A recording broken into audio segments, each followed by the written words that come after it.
Shalom Bapak Ibu Saudara-saudari yang dikasihi Tuhan. Kita berjumpa kembali dalam pendalaman Alkitab. Kita akan membahas pada hari ini yaitu dari Matius 23. Ya, kita sudah masuk ke Matius 23. Kita akan baca dulu ayatnya seperti biasa. Matius 23 ayat 1 sampai 22. Mulai dari ayat 1. Lalu berkatalah Yesus kepada orang banyak dan kepada murid-muridnya, ahli-ahli Taurat dan orang-orang Farisi telah menduduki kursi Musa. Sebab itu lakukan dan peliharalah segala sesuatu yang mereka ajarkan kepadamu. Tetapi jangan turuti perbuatan-perbuatan mereka, karena mereka mengajarkannya tetapi tidak melakukannya. Mereka mengikat beban-beban berat, lalu meletakkannya di atas bahu orang, tetapi mereka sendiri sedikit pun tidak mau menyentuhnya. Semua pekerjaan yang mereka lakukan hanya dimaksudkan untuk dilihat orang. Mereka memakai tali sembayang yang lebar dan jubah yang panjang. Mereka suka duduk di tempat terhormat dalam perjamuan dan di tempat terdepan dalam rumah ibadat. Mereka suka diberi hormat di pasar dan suka dipanggil orang rabi. Tetapi kamu, janganlah kamu disebut rabi, sebab hanya satu gurumu, dan kamu semua adalah saudara. Janganlah kamu menyebut siapapun bapakmu di bumi ini, karena hanya satu bapamu, yaitu Dia yang di surga.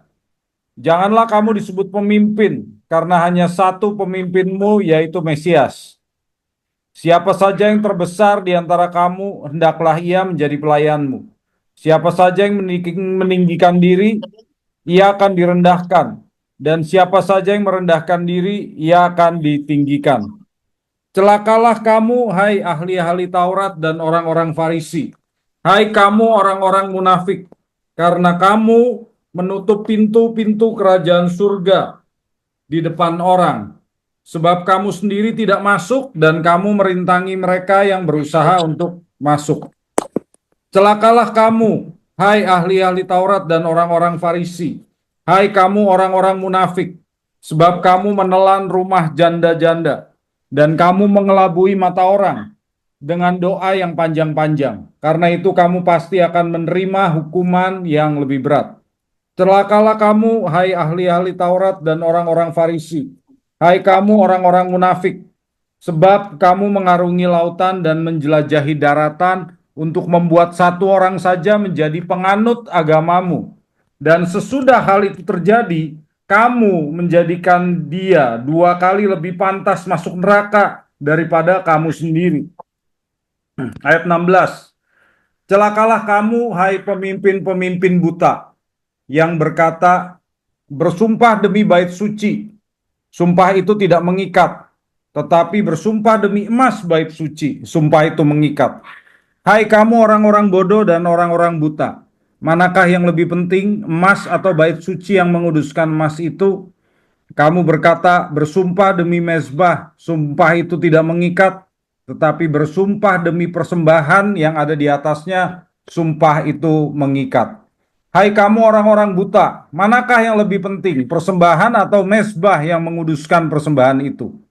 Karena itu orang yang bersumpah demi mezbah, ia bersumpah demi mezbah, dan juga demi segala sesuatu yang terletak di atasnya. Orang yang bersumpah demi bait suci, ia bersumpah demi bait suci dan juga demi Dia yang bersemayam di atasnya.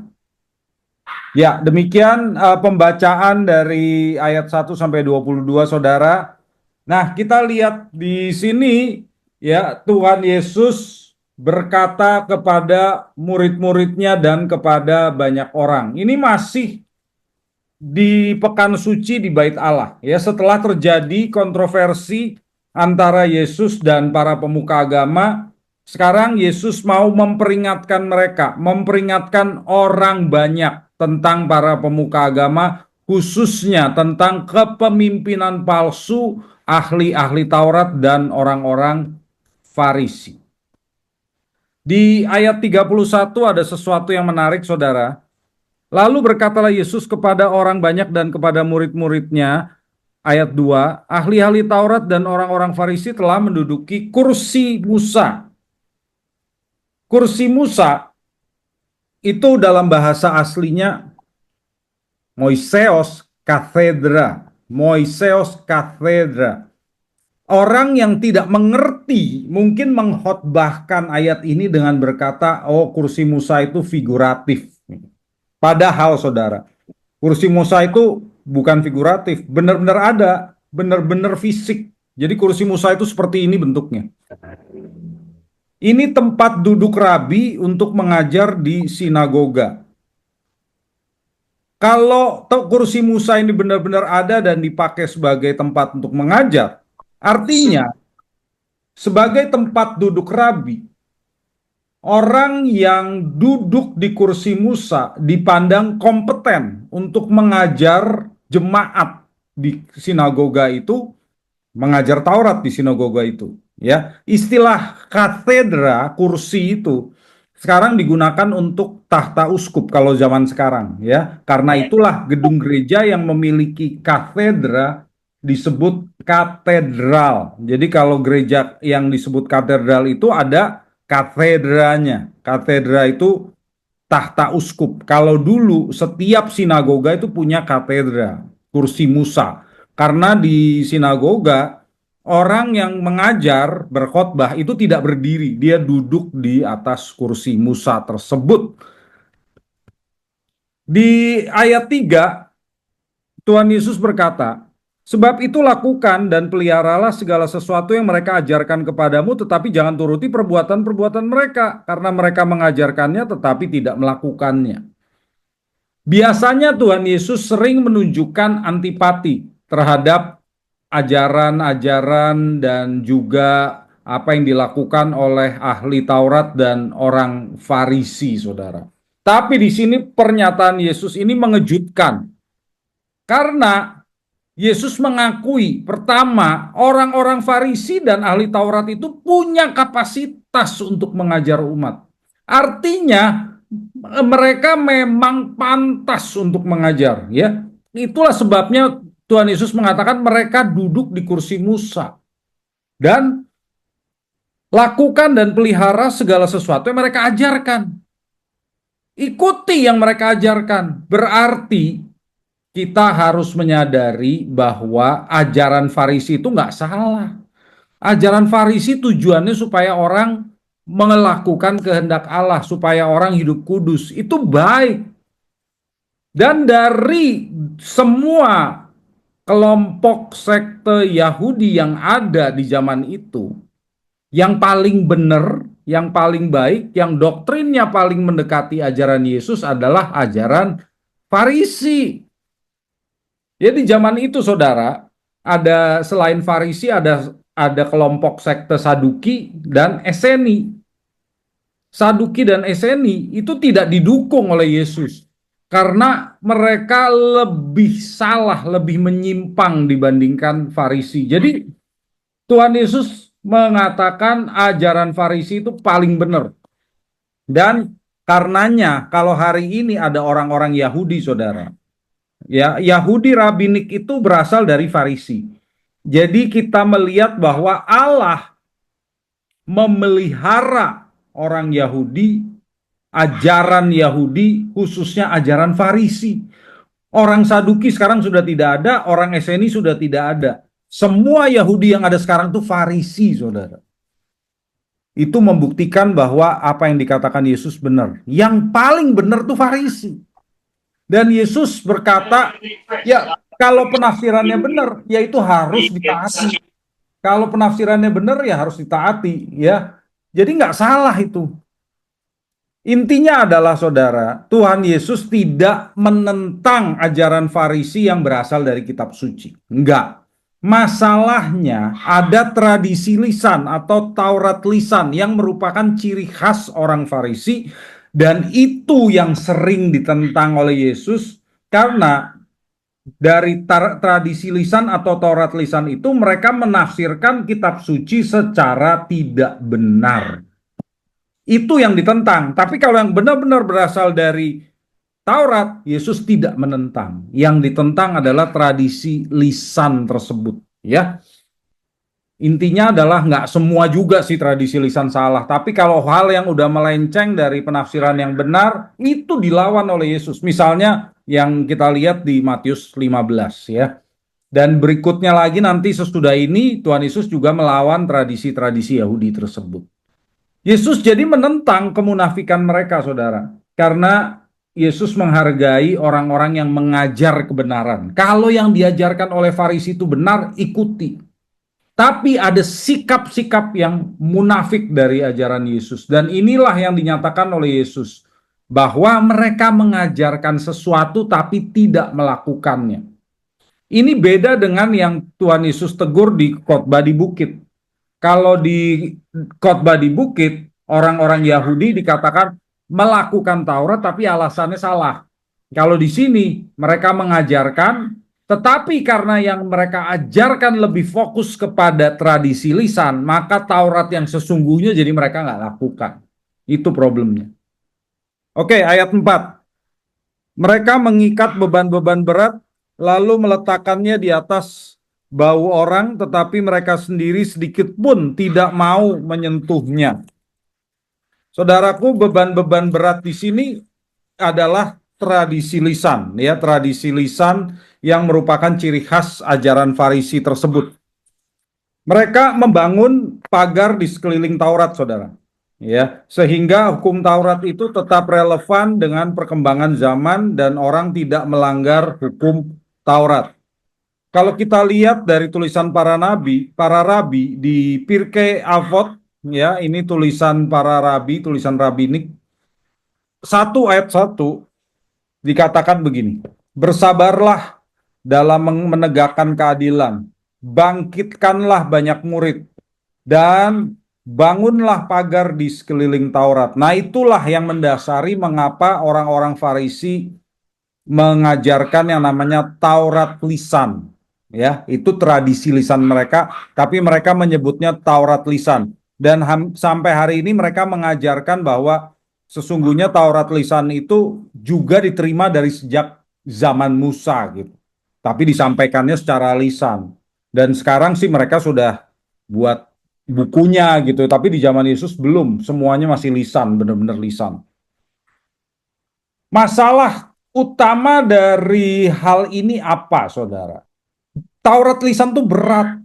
Itulah sebabnya Petrus sendiri mengatakan Taurat itu kuk yang tidak bisa dipikul, baik oleh nenek moyang maupun oleh orang Yahudi. Nggak bisa dipikul, terlalu berat. Dan karena mereka menganggap Taurat lisan ini juga datangnya dari Allah, kewajiban untuk melakukan Taurat lisan ini jadi lebih berat dibandingkan Taurat tertulis. Dan makin lama rabi-rabi menambahkan aturan-aturan baru sehingga makin lama makin banyak. Hasilnya mereka komit banget melakukan Taurat lisan yang banyak itu sehingga nggak melihat ada gerakan kerajaan Allah yang dibawa Yesus. Sehingga mereka lewatin, itu bukan dari Allah gitu ya. Kita lebih baik komitlah melakukan Taurat lisan ini gitu. Ya, itulah yang menyebabkan banyak dari mereka tidak masuk ke dalam komunitas kerajaan Allah, yaitu orang percaya. Bapak Ibu Saudara-saudari, kalau ada pertanyaan silakan tulis di chat. Nanti di akhir kita akan bahas ya. Supaya tidak lupa, begitu ada yang ingin ditanyakan silakan tulis di chat. Ayat 5. Semua perbuatan yang mereka lakukan hanya dimaksudkan untuk dilihat orang. Wah, ini ya. Jadi orang-orang Farisi itu melakukan aturan Taurat dan Taurat lisan hanya untuk dilihat orang, dipandang saleh, saudara. Ya, tujuan mereka begitu. Jadi fokusnya orang kepada orangnya, bukan kepada Allah, saudara. Bukan kepada Allah, fokus mereka kepada orang. Itu yang menyebabkan Yesus mengkritik mereka. Dan ada dua hal yang dikritik Yesus di sini. Yang pertama adalah busana agamawi, yang kedua mereka ingin dihormati sebagai tokoh agama yang saleh. Kita lihat busana agamawi ya. Di ayat 5 tadi kita sudah baca. Semua mereka memakai tali sembayang yang lebar dan jubah yang panjang. Nah, ini pakaian orang Yahudi kalau ini foto zaman sekarang ya. Tapi kenyataannya saudara, di zaman Yesus sudah begini. Makanya Tuhan Yesus berkata begitu. Di zaman Yesus, orang-orang Yahudi sembayangnya sudah begini, saudara. Ya, meskipun mereka masih lebih kuno, tentunya ini modern kalau yang sekarang. Tapi di zaman Yesus mereka sudah mengenakan busana agamawi ini. Yang pertama adalah tali sembayang. Tali sembayang itu dalam bahasa aslinya filakteria. Filakteria, tapi itu bahasa Yunani ya. Bahasa Ibraninya yang sampai sekarang dipakai oleh mereka adalah tefilin. Tefilin.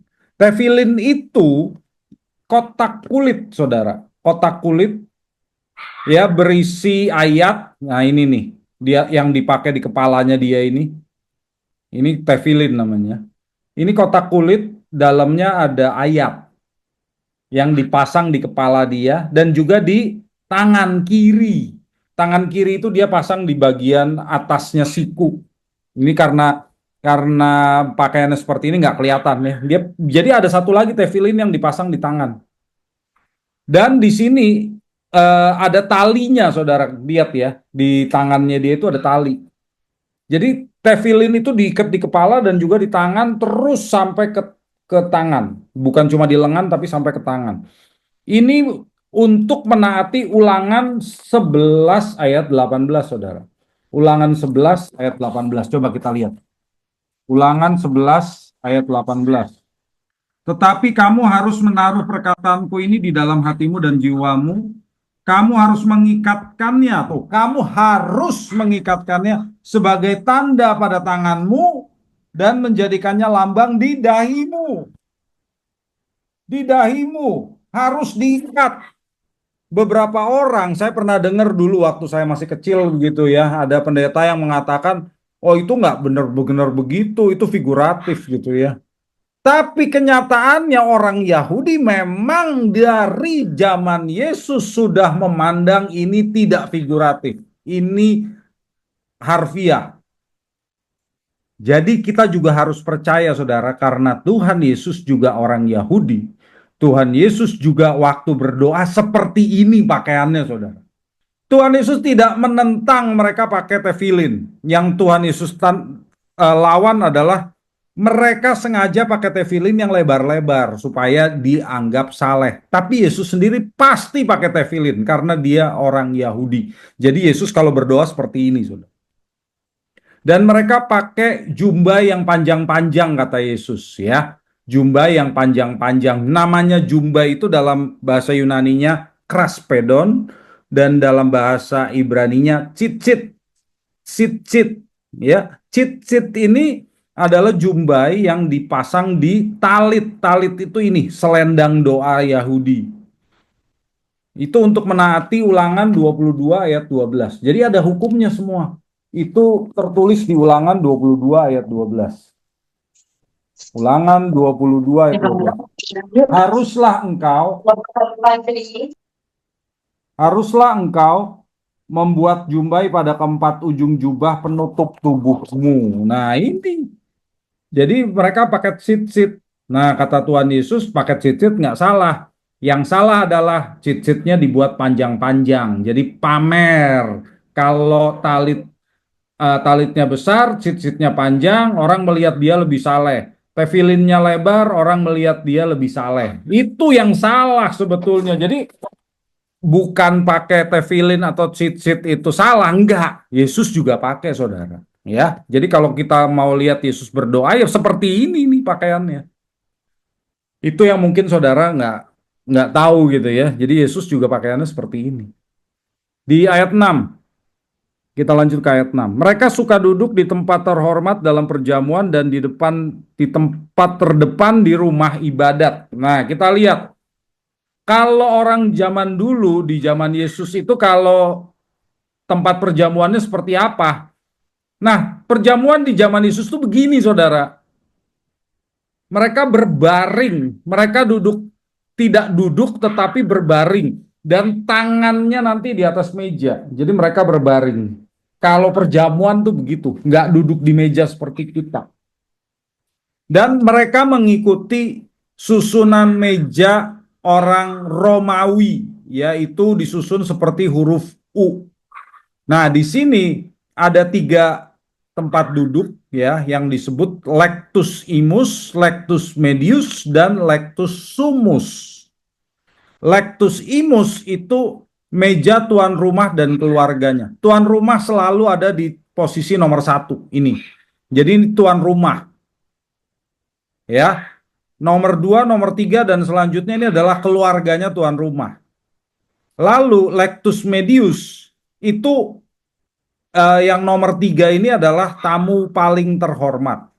Kemudian tamu terhormat, tetapi terhormat kedua, terhormat pertama gitu. Dan kemudian lectus sumus itu tamu-tamu yang kurang terhormat. Nah, mensa ini meja di tengah yang isinya makanan yang bisa diambil. Nah, jadi saudaraku, kalau kita lihat ya, ini juga susunan perjamuan kudus yang diadakan oleh Tuhan Yesus dan murid-muridnya. Jadi harusnya begini, saudara, Yesus itu duduknya di sini. Ya, Yesus duduknya di sini. Kalau foto-foto biasa salah. Yesus duduknya tidak di tengah ini, enggak. Dia duduknya di sini. Ya, di samping posisi nomor satu. Ya, kemudian keluarga. Nah, yang paling dekat dengan Yesus tuh Yohanes itu di sini, nomor dua. Dan kalau menurut tradisi, ya, karena Yesus bisa memberikan roti kepada sebelah kirinya, maka Yudas itu tamu paling terhormat. Yudas itu di sini, saudara. Ya, duduknya ya. Jadi itu kenyataannya orang zaman dulu duduknya begini, nggak seperti gambar-gambar yang biasa kita lihat kalau di perjamuan kudus ya. Oke, lalu mereka suka duduk di tempat terdepan di rumah ibadat. Nah, tempat terbaik itu adalah tempat yang terdepan. Rumah ibadat atau sinagoga zaman dulu itu seperti ini layoutnya. Ini pintu, kemudian ada tempat besar di tengah sinagoga ya, dengan bangku-bangku yang disusun langsung ke tanah, jadi seperti tangga. Tempat paling baik itu adalah tempat yang di bawah ini, ya, tempat-tempat yang di bawah ini. Jadi kalau orang-orang Farisi itu ditegur Yesus bahwa mereka mau duduk di tempat yang terdepan. Duduk loh, kalau di bawah di lantai itu orang-orang yang kurang terhormat. Itu juga boleh duduk di lantai. Tapi kalau orang-orang yang terhormat duduk di bangku yang dibuat dari batu ini, tapi yang terbaik adalah yang paling depan. Ayat 7. Tuhan Yesus berkata, mereka suka diberi hormat di pasar dan suka dipanggil orang rabi. Pasar itu tempat keramaian. Jadi di keramaian orang mereka senang sekali kalau ada orang panggil mereka rabi. Rabi itu gelar guru agama Yahudi. Tapi ada perbedaan di zaman Yesus dan sesudahnya. Karena di zaman Yesus ketika bait Allah kedua itu masih ada, rabi itu gelar informal, gelar tidak resmi bagi guru Taurat yang memimpin komunitas murid-murid. Murid-muridnya disebut talmid. Jadi murid Yesus itu talmidnya Yesus, ya. Mereka yang belajar Taurat itu disebut talmid. Setelah bait Allah dihancurkan tahun 70, rabi itu jadi gelar formal dan ini harus ada penahbisannya oleh rabi lain. Dan orang-orang yang pertama disebut rabi itu murid-murid dari Yohanan ben Zakkai. Yohanan ben Zakkai gelarnya bukan rabi tapi raban. Raban itu rabi besar ya. Dan orang pertama yang disebut raban itu Gamaliel, gurunya Paulus. Kemudian kalau kita lihat di ayat 8 sampai 10 Tuhan Yesus mengatakan janganlah kamu disebut rabi. Nah, kok lucu ya? Emangnya orang nggak boleh dipanggil rabi? Tuhan Yesus berkata, sebab hanya satu gurumu, hanya satu rabimu ya. Dan kamu semua adalah saudara. Ya. Kemudian di ayat 9, janganlah menyebut siapapun bapakmu di bumi ini. Loh, nanti kalau kita punya bapak gimana? Masa nggak boleh disebut bapak? Karena hanya satu Bapamu yaitu dia yang di surga. Ayat 10, janganlah kamu disebut pemimpin, leader. Wah, nggak boleh kita disebut leader ya. Karena hanya satu pemimpinmu yaitu Mesias. Tunggu dulu, apa maksudnya? Maksudnya bukannya nggak boleh benar-benar secara literal, harfiah. Tapi Tuhan Yesus memperingatkan bahwa orang-orang Yahudi, khususnya Farisi itu, menggunakan gelar-gelar ini secara munafik, saudara. Mereka munafik. Pertama, Kalau orang disebut rabi, ini juga kita harus paham ya. Orang itu menjadi muridnya rabi, menjadi talmidnya rabi, supaya pada akhirnya jadi rabi. Nah, Tuhan Yesus mau mengingatkan ini.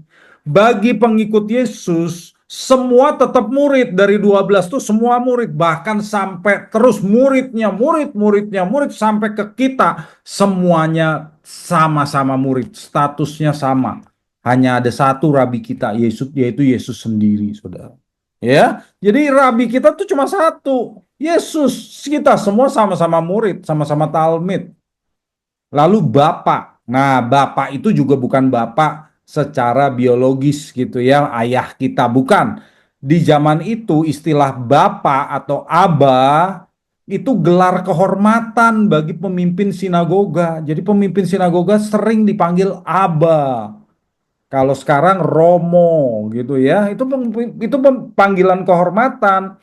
Tapi maksud Tuhan Yesus, jangan kamu munafik dengan suka dipanggil Aba, karena semua pengikutku ini saudara. Bapaknya satu yaitu Allah, kita semua saudara. Yesus yang sulung dari banyak saudara, semua saudara. Ya, abanya cuma Allah. Itu maksudnya. Dan pemimpin, semua juga pengikut Yesus tuh statusnya sama. Kita semua pengikut, pemimpinnya cuma satu, yaitu Yesus sendiri, Sang Mesias. Bukan berarti kita nggak boleh pakai gelar ini, tapi masalahnya orang-orang Farisi munafik dengan gelar ini, gitu ya. Oke, ayat 11 sampai 12 kita lihat. Siapa saja yang terbesar di antara kamu, hendaklah ia menjadi pelayanmu. Siapa saja yang meninggikan diri, ia akan direndahkan. Dan siapa saja yang merendahkan diri, ia akan ditinggikan. Di sini Tuhan Yesus menekankan gaya kepemimpinan hamba, servant leadership. Hari ini juga bagi Bapak Ibu yang belajar leadership tahu ya, ini salah satu gaya kepemimpinan, yaitu kepemimpinan hamba, pemimpin yang melayani. Ini sangat beda dengan gaya kepemimpinan dunia saat itu, yaitu orang Farisi dan ahli Taurat yang pakai gaya otokratis atau otoriter. Gaya kepemimpinan Yesus itu kepemimpinan hamba, melayani, melindungi, dan merawat sesama dengan kerendahan hati. Itulah yang diajarkan oleh Yesus. Ya, jadi di sini kepemimpinan hamba itu motifnya adalah pemimpin yang bertanggung jawab dengan kematangan diri. Pemimpinnya pasti sangat mature sehingga karakternya yang dia tularkan kepada pengikutnya, ya, dan juga secara psikologis dia mature. Nah, itu motif pemimpin hamba. Modenya itu mengutamakan kepentingan pengikutnya. Jadi Tuhan Yesus juga selalu memperhatikan kepentingan murid-muridnya. Dan mindsetnya pemimpin itu pelayan. Pelayan yang mengarahkan fokus pengikutnya kepada orang lain, bukan kepada sang pemimpin. Jadi itulah ya gaya kepemimpinan Yesus yang ingin diajarkannya kepada murid-muridnya dalam memimpin umat. Sekali lagi saudara, kalau ada yang ingin ditanyakan boleh langsung tulis di chat ya. Lalu mulai dari ayat 23 sampai ke ayat 36, di sini Tuhan Yesus menyampaikan 7 ucapan celaka ya. 7 ucapan celaka kepada orang-orang Farisi dan ahli Taurat itu. Dalam bahasa aslinya celaka itu we, bacanya we. Itu kata seru yang menyatakan kesedihan, penyesalan, kesusahan hati, dan juga teguran. Celaka. 7 ucapan celaka itu ada di sini ya. Pertama, mereka menutup pintu, membuat orang jadi proselit, tentang sumpah yang mengikat, mengabaikan yang terpenting dalam Taurat, bersih di luar, kotor di dalam, kuburan yang dilabur putih, dan keturunan pembunuh nabi-nabi. Hari ini kita nggak bahas semuanya, waktunya nggak cukup. Kita hanya membahas sampai ayat 22, saudara. Ya, sampai ayat 22 saja. Di ayat 13 sampai 14, kita baca dulu 13 sampai 14. Celakalah kamu, hai ahli-ahli Taurat dan orang-orang Farisi. Hai kamu orang-orang munafik, karena kamu menutup pintu-pintu kerajaan surga di depan orang. Sebab kamu sendiri tidak masuk dan kamu merintangi mereka yang berusaha untuk masuk. Nah, apa maksudnya nih saudara?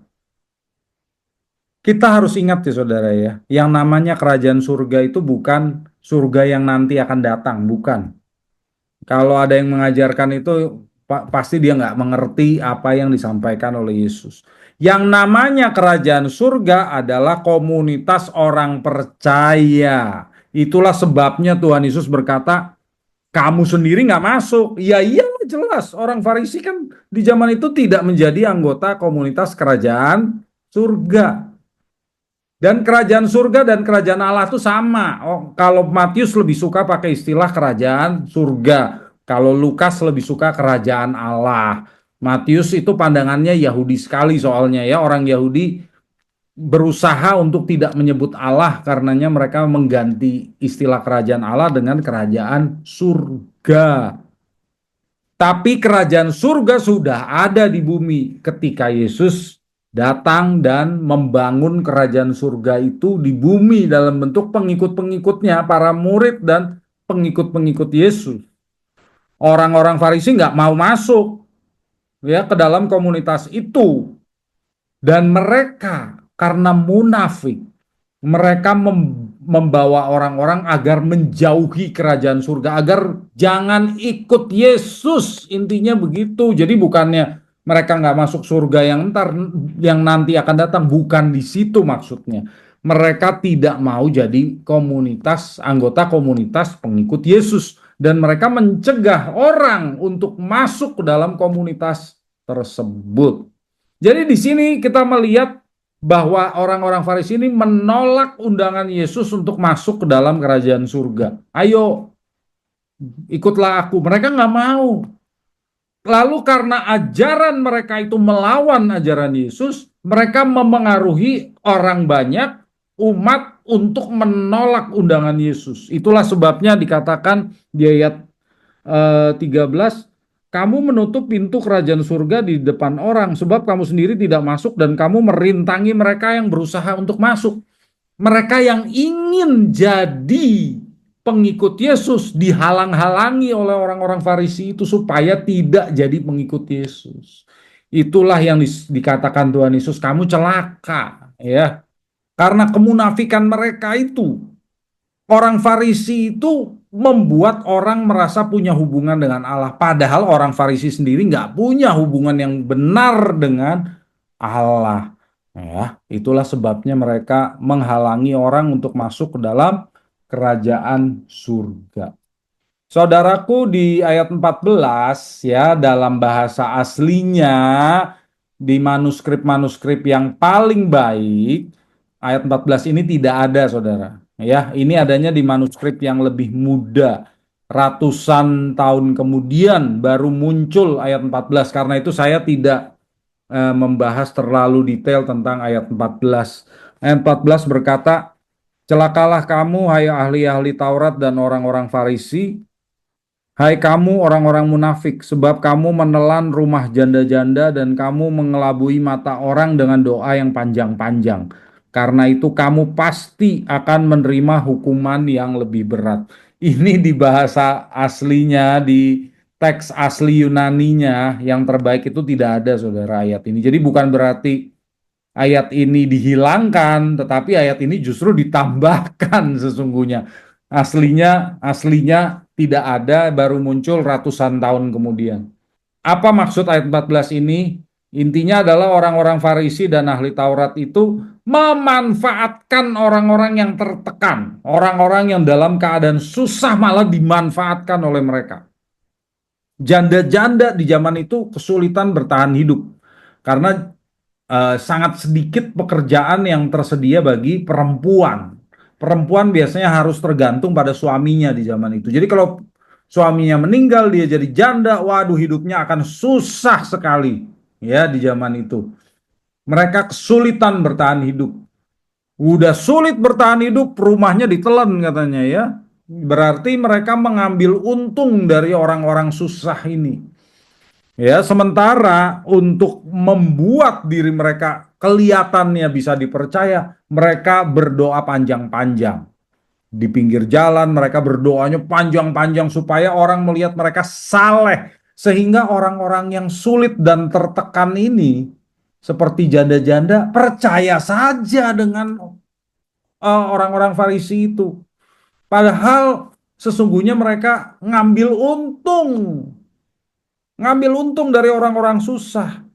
Itulah yang kita harus hati-hati. Jangan sampai kita ngambil untung dari orang-orang susah. Ya, baik dari level kita yang rendah mau sampai yang tertinggi, nggak boleh ngambil untung dari orang-orang susah, membuat orang susah tambah susah hidupnya. Ayat 15. Celakalah kamu, hai ahli-ahli Taurat dan orang-orang Farisi, hai kamu orang-orang munafik, sebab kamu mengarungi lautan dan menjelajahi daratan untuk membuat satu orang saja menjadi penganut agamamu, dan sesudah hal itu terjadi, kamu menjadikan dia dua kali lebih pantas masuk neraka daripada kamu sendiri. Apa maksudnya, saudara? Di zaman itu memang orang-orang Farisi dan orang-orang Yahudi itu melakukan propaganda agar orang-orang Yahudi memenangkan penganut agama Yahudi baru. Makanya dikatakan kamu mengarungi lautan, menjelajahi daratan untuk membuat satu orang aja jadi penganut agamamu. Jadi mereka memang eh, seperti menginjil gitu ya atau berdakwah gitu ya, memenangkan orang jadi penganut agama Yahudi baru. Penganut agama Yahudi itu kalau orang baru dalam istilahnya itu proselit, Saudara. Jadi orang Yahudi baru itu proselit. Dulunya bukan orang Yahudi lalu menjadi penganut agama Yahudi. Proselit ya. Kalau dalam agama saudara kita, agama Islam disebut mualaf.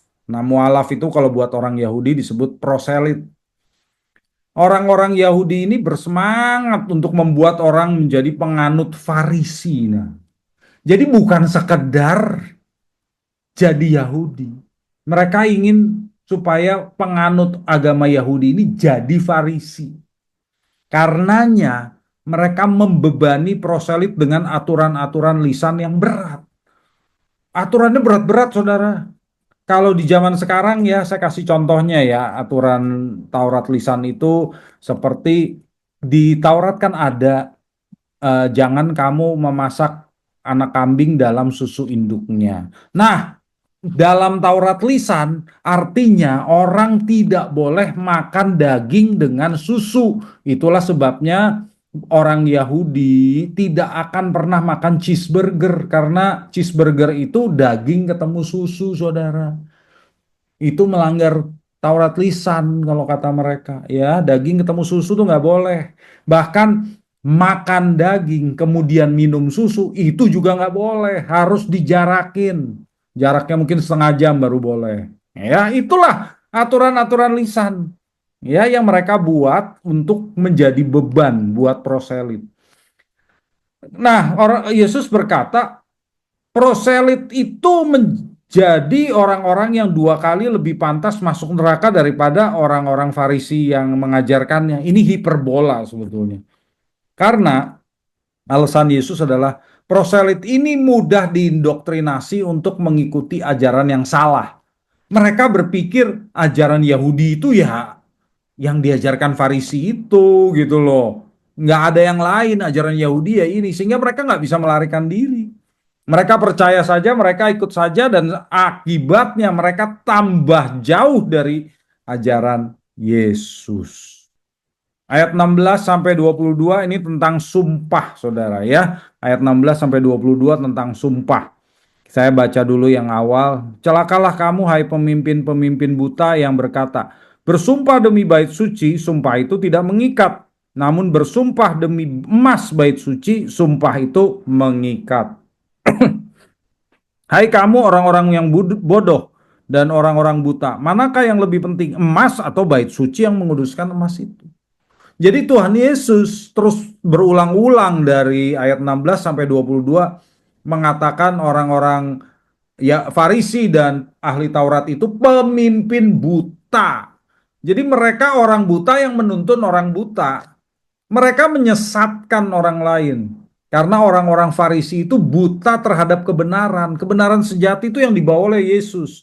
Sehingga mereka membuat orang lain menjauh dari kebenaran juga. Itulah sebabnya Yesus menyebut mereka pemimpin buta. Orang-orang Farisi itu sampai membuat aturan tentang sumpah dan nazar yang kemudian disusun dalam tulisan. Jadi dijadikan buku, saudara, itu aturan tentang sumpah dan aturan tentang nazar. Ya, di tulisan Mishnah itu ada Nedarim itu tentang nazar dan Shevuot itu tentang sumpah. Jadi dibukukan aturannya itu seperti yang ini tuh. Kalau sumpah demi bait suci tidak mengikat, tapi sumpah demi emas bait suci itu mengikat. Contohnya begitu. Ya, banyak sekali aturan hanya tentang sumpah dan nazar. Di sini Tuhan Yesus menegur mereka bahwa mereka terbalik, saudara. Mereka sudah terbalik dalam menilai hal-hal yang terpenting. Itu mencerminkan kemunafikan mereka. Kenapa? Begitu karena mereka menganggap emas bait suci lebih penting daripada bait suci, padahal Yesus berkata bait sucinya yang lebih penting. Ngapain kamu bersumpah pakai emas bait suci demi emas bait suci? Karena yang menguduskan emas bait suci adalah bait sucinya. Jadi Tuhan Yesus mengatakan kamu sudah terbalik melihat hal yang penting, lebih penting. Yang lebih penting bukan persembahannya yang ada di atas mezbah yang dipersembahkan orang, tetapi mezbah itu sendiri. Demikian juga yang terpenting bukan surga, melainkan Allah yang bertahta di surga. Ya, dengan kata lain, orang yang sungguh bertanggung jawab, accountable kepada Allah yang hidup, cukup berkata ya atau tidak. Udah, nggak perlu macam-macam ya menentukan mana yang lebih penting, mana yang tidak penting, padahal kamu salah kebalik-balik. Berkata ya atau tidak itu sudah mengikat, kata Yesus. Ya, Matius 23 ayat Matius 5 ayat 37, mohon maaf. Matius 5 ayat 37. Berkata ya kalau memang ya, berkata tidak kalau memang tidak. Selebihnya berasal dari si jahat. Ngapain pakai sumpah-sumpah ini itu? Biasanya orang yang sumpah-sumpah ya malah bertujuan untuk menutupi kebohongannya. Itu pembahasan kita sampai ke ayat 22. Saya akan berikan beberapa aplikasi sebelum kita masuk ke tanya jawab. Ya, sekali lagi silakan kalau Bapak Ibu ingin bertanya boleh di chat atau nanti sesudah ini boleh bertanya langsung ya. Aplikasi yang pertama adalah anugerah dan perkenanan. Nah, orang-orang Farisi ini menuntut pengikut-pengikutnya untuk melakukan aturan-aturan legalistik tadi itu, Taurat lisan, untuk memperoleh perkenanan Allah. Mereka berpikir Allah itu berkenan kalau mereka melakukan aturan-aturan legalistik itu. Sementara Yesus beda. Ya, kepemimpinan yang diajarkan Yesus itu beda. Yesus mengatakan yang lebih penting adalah memberikan keteladanan. Hidup yang taat kepada Allah itu bagaimana? Bukan melakukan Taurat lisan seperti orang Farisi, tapi lihatlah aku. Aku firman Allah, kata Yesus ya. Kalau mau lihat hidup yang taat kepada Allah, hidup yang berkenan, tuh lihat aku. Ikutlah teladanku, ikutlah aku, kata Yesus. Jadi nggak perlu pusing yang lain, ikut Yesus saja. Dan Yesus mengatakan Allah itu memberikan perkenanannya bagi orang yang bisa dipercaya untuk menyampaikan pesan kerajaan surga. Perkenanan Allah itu bukan kepada performance yang ditunjukkan dengan melakukan Taurat lisan, tapi sebetulnya munafik. Perkenanan Allah itu buat orang yang bisa dipercaya untuk menyampaikan pesan kerajaan surga. Orang-orang Yahudi, orang Farisi tadi malah membuat orang jauh dari pesan kerajaan surga. Karena itu Allah tidak mungkin berkenan kepada mereka. Yesus juga menunjukkan anugerah. Karena Allah kita beranugerah, Yesus sendiri juga beranugerah. Yesus menunjukkan anugerah dengan mengasihi dan menerima orang-orang yang dilayaninya tanpa perlu menuntut, kamu harus begini, kamu harus begitu. Enggak. Yesus menerima mereka. Nah, kalau kita meneladani Yesus juga harus begitu. Kita terima orang lain, nggak menuntut kamu harus begini-gini dulu baru aku terima kamu. Nggak. Yesus pun tidak begitu. Dan Yesus tidak mengendalikan, maksudnya mengontrol kehidupan orang lain melalui beban-beban legalistik seperti orang-orang Farisi itu. Orang-orang Farisi kan ngontrol banget. Kamu harus begini, kamu harus begitu. Murid-murid Yesus memetik bulir gandum langsung. Weh, kamu melanggar hukum Taurat, melanggar hukum hari Sabat. Lah, ngontrol banget sih kehidupan orang lain. Yesus tidak begitu, saudara. Ya, jadi kita lihat perkenanan Allah bukan di performance kita. Itu yang terpenting. Yang kedua, kita melihat di sini bahwa Yesus tidak menuntut penghormatan. Oh, kok bisa begitu? Iya, sebagai manusia yang menjadi pemimpin, Yesus tuh nggak menuntut penghormatan. Bagi Yesus, penghormatan dan penghargaan itu tidak dituntut. Dan kita meneladaninya bahwa penghormatan, penghargaan itu diraih, earn, melalui kepercayaan pengikut kita. Jadi kalau kita mau dihormati, biarlah kita meraihnya lewat kepercayaan pengikut. Kalau pengikut kita trust, meyakini, mempercayai kita, nah itulah sebabnya mereka menghormati. Jadi Tuhan Yesus mengajarkan hal tersebut karena Yesus mengajarkan kepemimpinan hamba. Ya, buat Yesus pemimpin itu meraih penghormatan melalui apa? Keteladanan. Caranya adalah kesalehan yang sejati. Kesalahan yang sejati itu kelihatan dari karakter, bukan penampilan, performance yang bertujuan untuk dilihat orang ya, pakai talit yang ada cheat-cheatnya panjang-panjang gitu ya. Bukan begitu kata Yesus. Kesalehan sejati itu adanya di karakter, bukan di pakaian. Lalu nggak menonjolkan diri di acara-acara gitu ya, itu kita justru dihormati kalau kita tidak menonjolkan diri. Kalau tadi kan orang-orang Farisi itu maunya duduk paling tempatnya terbaik, paling depan gitu ya. Justru kalau kita nggak begitu, orang makin hormat. Juga kalau hari ini aplikasinya sebagai pemimpin di gereja bersedia bagi mimbar dengan orang lain. Kalau nggak bersedia, cuma boleh saya saja yang boleh khotbah, itu udah jelas tidak menjadi teladan yang baik, saudara. Ya, kalau pengkhotbah yang baik itu bersedia berbagi mimbar karena dia nggak mau menonjolkan diri sendiri, ya, dan dia harus jujur dan terbuka dalam berelasi dengan orang lain. Nah, inilah yang membuat orang dihormati menurut Tuhan Yesus. Kemudian tadi kita lihat Yesus juga mengkritik orang Farisi yang mau disebut rabi, aba, pemimpin ya. Jadi artinya jangan mengeksploitasi gelar. Yesus nggak mengajar bahwa gelar itu nggak boleh dipakai ya. Bukan berarti, oh jangan sebut saya pastor. Bukan begitu. Jangan sebut saya dokter. Bukan begitu. Tapi hati-hati agar tidak menyalahgunakan gelar itu untuk memanipulasi orang lain. Untuk kita dihormati orang. Bukan begitu. Justru kalau kita punya gelar, gelar itu harusnya mengingatkan kita untuk bijak. Saya ini hamba Tuhan. Nah, harusnya begitu. Jadi bijak, rendah hati dalam pelayanan. Jangan malah jadi sombong. Ya. Nah, di sini ada 3 gelar yang tadi kita lihat. Rabi itu kalau sekarang lebih seperti gelar akademis gitu ya. Jadi itu doktor lah gitu rabi itu. Jangan sombong tentang prestasi akademis. Kamu kuliahnya apa gitu. Bukan itu mah sombong gitu ya. Jangan begitu saudara. Ya kalau kamu kuliah bareng saya kamu nggak akan nilainya lebih tinggi dari saya. Ya, jangan begitulah. Yesus itu guru agung kita. Kita semua murid kok. Kita semua murid, hanya Yesus guru agung kita saudara ya. Kedua, Bapak. Nah, orang zaman sekarang juga hati-hati ya, karena kita juga harus berhati-hati untuk dipanggil Bapak Rohani gitu contohnya ya. Jangan menyombongkan posisi, seolah-olah kalau kita dipanggil Bapak, itu jadi kelas elit rohani. Karena semua orang percaya kan saudara. Bapak kita di surga satu. Kita semua saudara kok. Dan pemimpin hati-hati juga ya. Pemimpin kita, pemimpin gereja itu hanya satu yaitu Kristus. Jadi janganlah kita yang dipercaya jadi pemimpin itu mendominasi orang. Justru gelar harusnya membuat kita jadi rendah hati, bukan jadi sombong.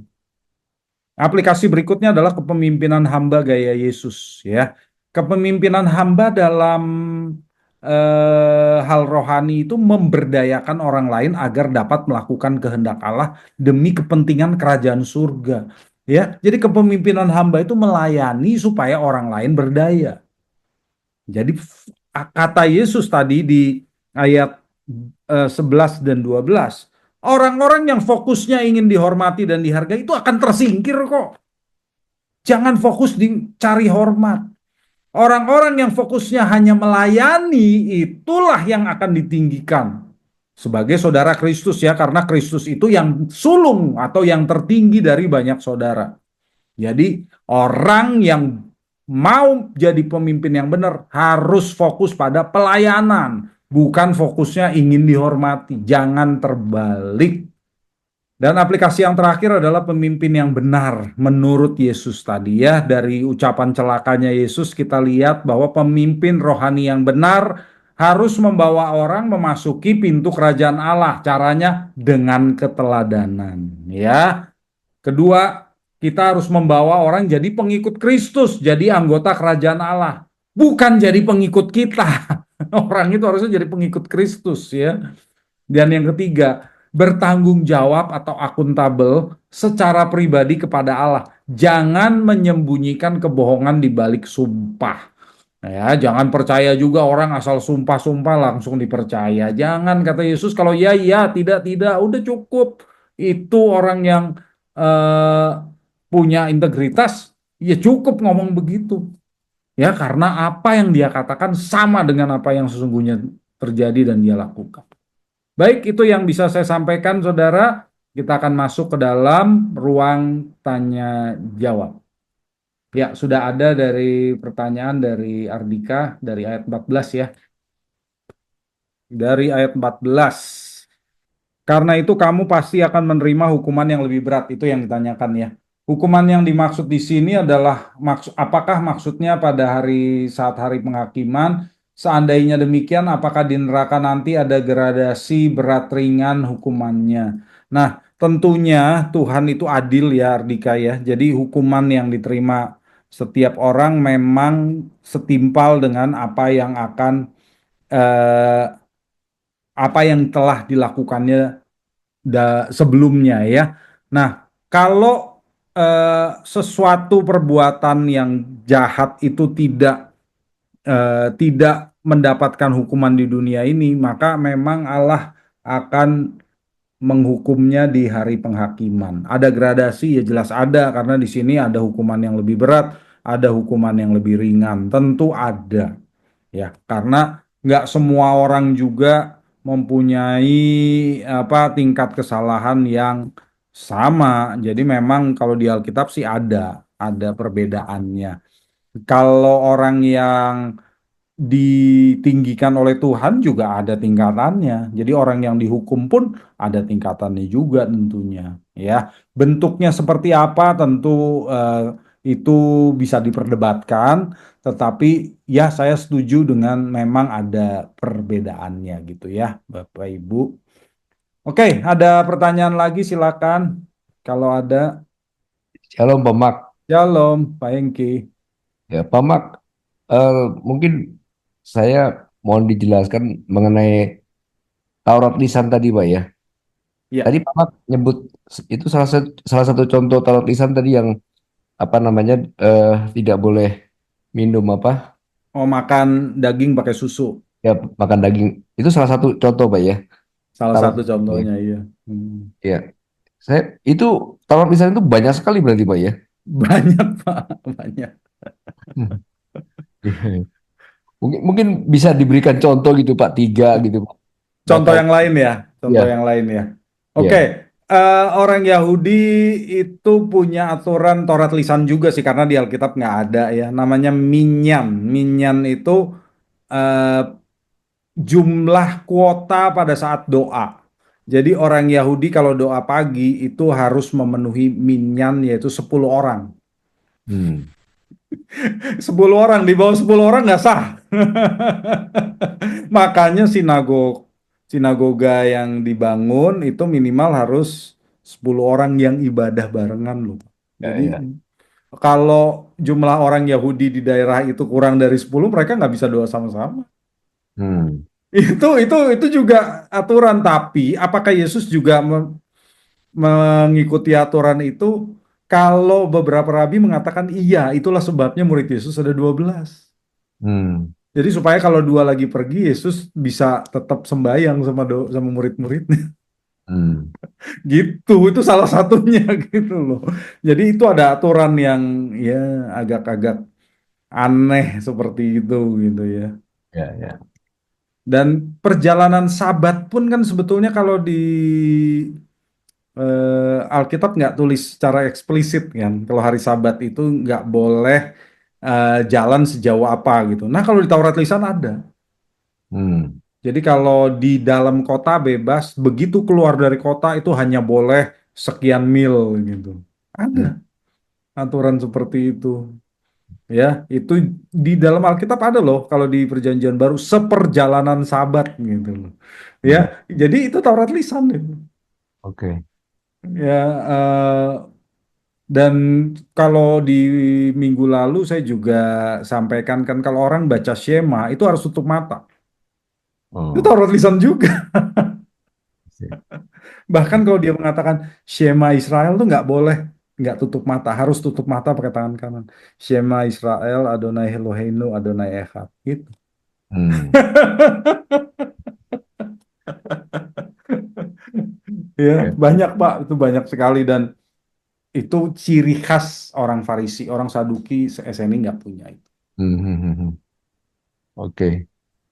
Oke, Pak Mak. Ya, sip. Ya. Thank you, Thank you, Pak. thank you. Ya. Baik, Bapak Ibu ada lagi? Ada lagi? Mama, Ya, ya silakan. itu kalau Taurat lisan itu beda dengan Misfot itu ya Pak ya?